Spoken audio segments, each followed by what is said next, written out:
Hey everyone, this is Kieran from MSK Physio. Today's exercise is looking at the standing good morning. It's a great exercise for learning to develop some peak strength through your lumbar spine, as well as just learning to dissociate that with your hips. And basically what it means is, can you do that top component of a deadlift? So I'm keeping my back reasonably horizontal or parallel with the ground, and I'm hinging mostly at the hips.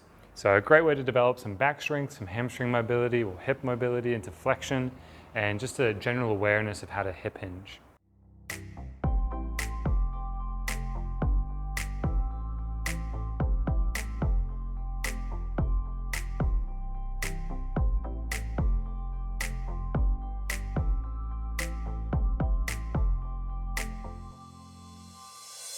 So when we look at the results from the normative values in a recent study that we were discussing, and if you're not sure what that study is, you can go look at our Barry Sorensen video, and also there'll be a link down in the description, and you can get a better understanding of what we're talking about.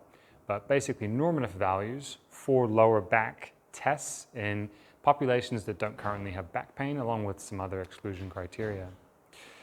What we found though, when we're looking through the study results, was that the peak strength, because we've got the endurance component and the peak strength, and these are all sort of part of what helps us create movement, but the peak strength ability of this lower back area was greatest in sitting or in standing. And that's really good rationale for us to use exercises like a seated and a standing good morning. Now, there is the prerequisite sort of shoulder mobility that you need for the bar to be on your back. If you don't have that, then you can always hug a weight around your chest. So we'll show you the movement as we go through with both the plate here and the bar. So basically you're just going to tip forward, and this might be a bit of a learning curve for some people, but if you hold the weight here nice and close and you hinge at the hips, and of course, it's absolutely fine for the lower back to flex, and my lower back will be flexing a little bit now just under load, but I'm trying to resist that flexion. So I'm creating an extension moment this way, and I'm hinging at the hips.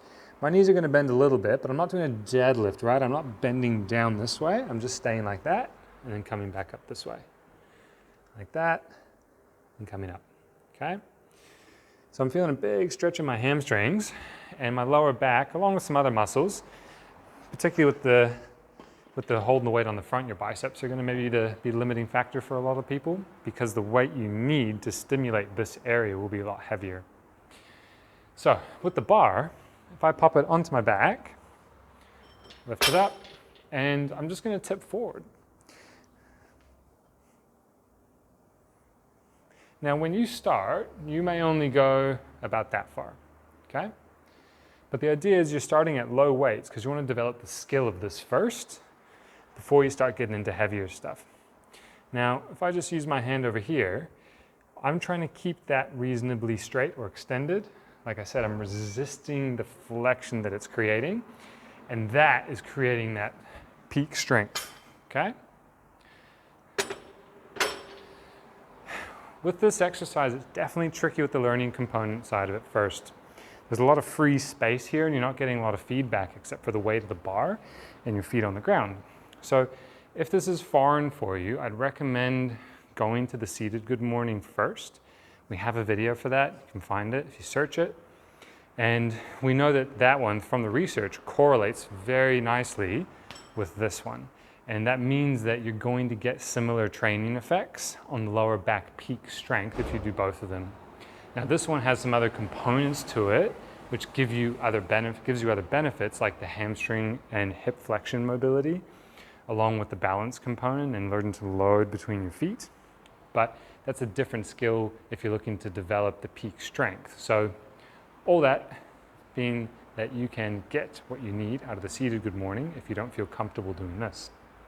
Now, these are a different group of tests to the other ones where we're looking at more the endurance. And so for that, you want to go back to the Barry Sorensen, and you do want to build endurance and peak strength in your lower back so you have both those capacities, particularly as you get older.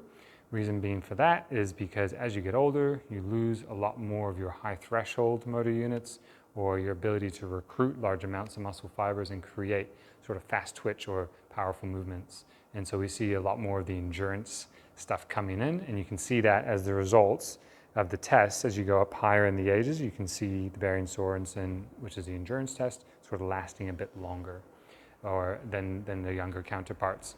Whereas the peak strength is going to be higher in those younger populations with sort of less effort felt like needed to do those tests.